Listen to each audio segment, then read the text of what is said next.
Good morning, everyone.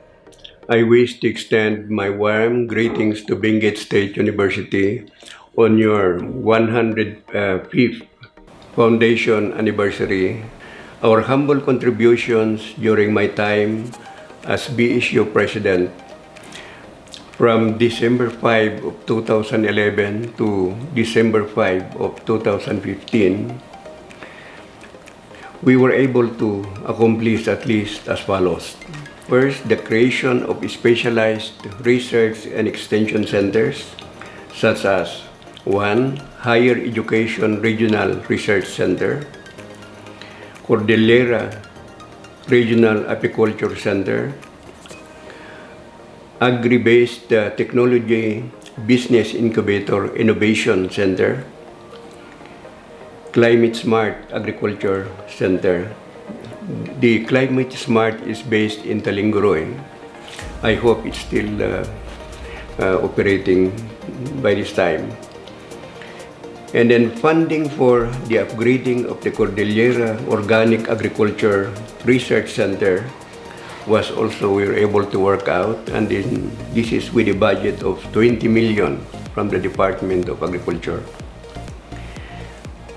Third, the construction of the regional tissue and biotech laboratory buildings at Benguet State University Floriculture area through the funding assistance that came from the Commission on Higher Education.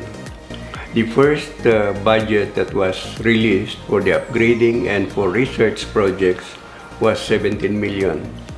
And then again, after the liquidation of this amount, there was that release another 17 million. It was a great help actually in our research projects as well as in our laboratory activities, especially on the part of the students. The fourth one is the revision of the Research and Extension Manual of Operations, now being used already as the reference. And then the fifth one is the Benguet State University Eco-Waste Management Program implemented in 2012 in partnership with the municipal government as well as non-government agencies.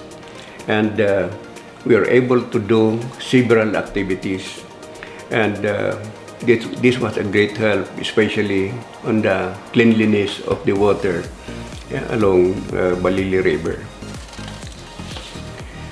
The sixth one is the construction and establishment of Benguet Agri-Pinoy Trading Center. This was initially negotiated during my predecessor's time, Dr. Holting. But then the arrangement at that time proposed was they're going to lease an area to Benguet State University.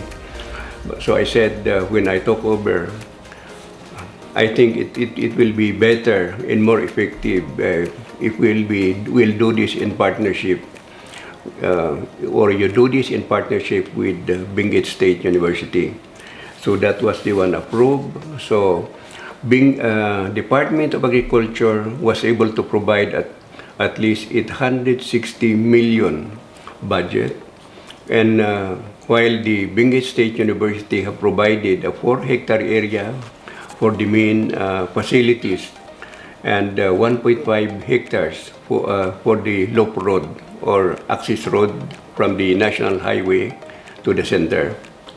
This is, and then added to it, of course, in the memorandum agreement, is for the students of the university specializing in agriculture and forestry to also use this as laboratory. So this would be an added experience on the part of the students to be able to specialize along their field of expertise. And then the other one also, the other important agreement here is Department of Agriculture have turned over the ownership to Benguet State University. So It's owned by the Benguet State University. Only that the agreement would be operational for 25 years, then renewable for another 25 years. So meaning 50 years. But we should not be thinking of the duration of the partnership, because this will be in the process will be helping our students in the university. The seventh, the other one is we were able to work out for the allocation of additional capital outlay budget for the university. And so in 2013, we're able to, this is the first one, because in 2012 there was no capital outlay that we had. We're able to work for 19 million budget, and this is for the completion of the College of Agriculture building, repair of Bukod campus building, and repair of the Bugyas campus building. Of course, the completion of the College of Agriculture building has a budget of 13 million high, but at least we were able to extend the initial help to the Bukod in Bugyas campuses. And in 2014, we were able to work out also for a 56 million capital outlay budget, and this is was purposely for the completion of the College of Teacher Education building, completion and rehabilitation of the College of Agriculture building, another one, and then facility upgrading for laboratory facilities and of course equipment for the various laboratories. And then completion of the Institute of Public Ad building, completion of the school building at Bukod campus, completion of the school building at Bugyas campus, completion of the Betmead building. And so the total, as I've said, is 56 million. In 2015, still we were able to work out also a budget of 72 million capital outlay. And this is for the completion of the research and extension building,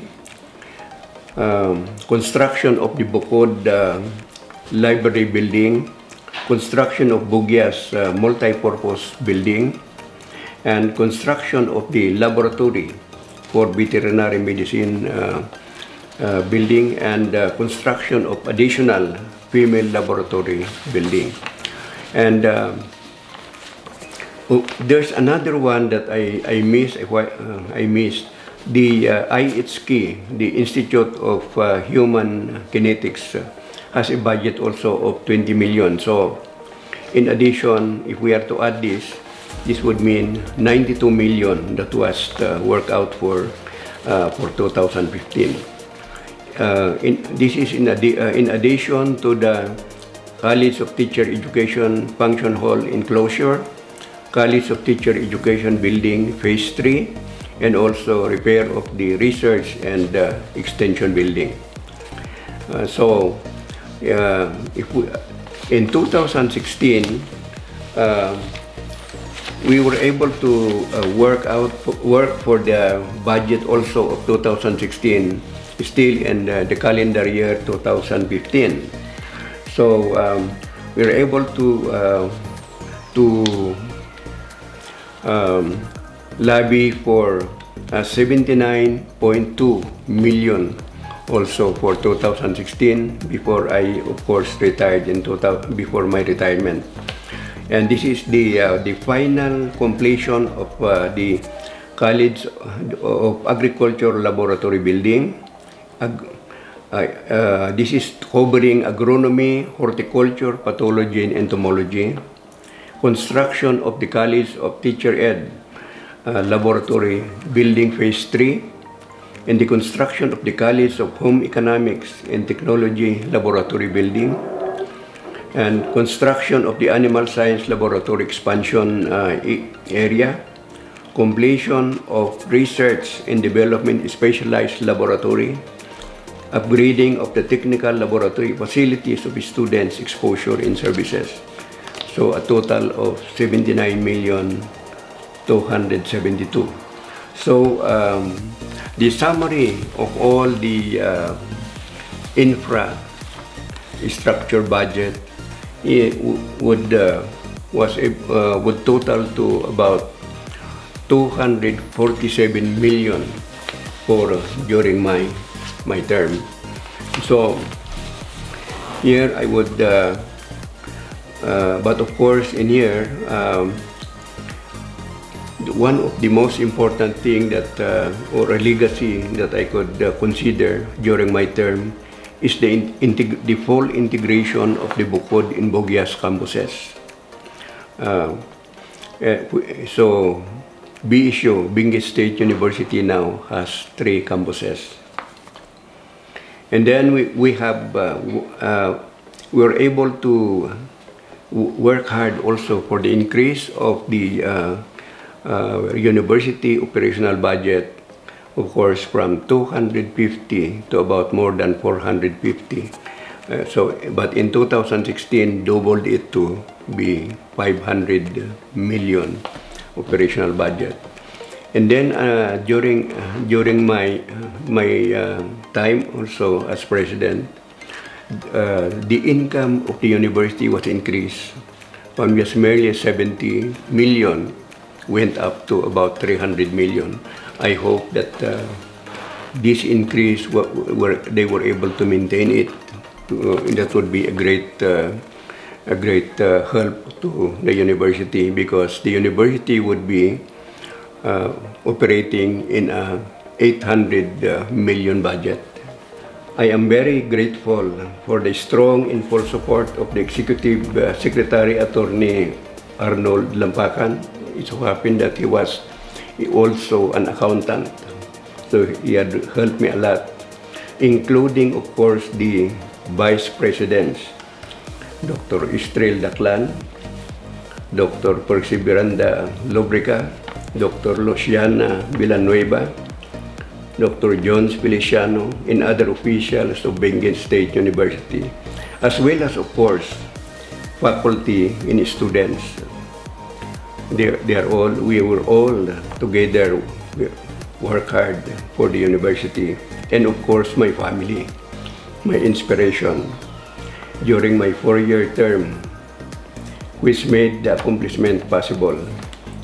So it is my wish that you will all extend the same strong and full support to the sitting president, Dr. Felipe Comila.